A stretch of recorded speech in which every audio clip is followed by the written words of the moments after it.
Okay, so welcome back, and this is part two. Part one is actually right here. I'll leave a link up there for you, where I used a new program called mountmaker.net, or mountmaker. You can get it at mountmaker.net, to custom design some camera mounts for my FPV quads.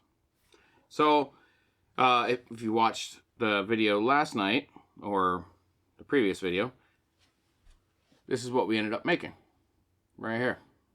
This is on a custom designed frame that there are no camera mounts out there at all, anywhere.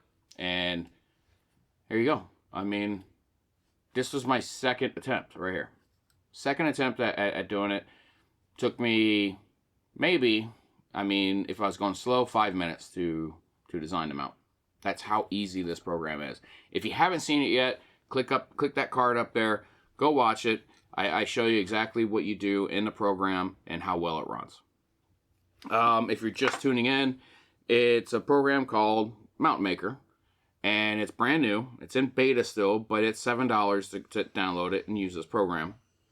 It is fun as can be. And if you don't have the time to design from the ground up, like using Fusion or Mesh Mixer or whatever that one is called, and so on and so forth. There's several programs out there for doing it. This does most of all the work for you.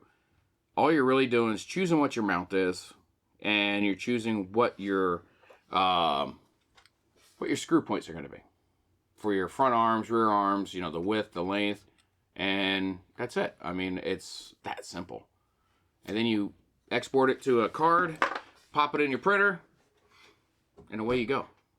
So I'm gonna do the close-up montage right now of my prints, and I will see you in the next video.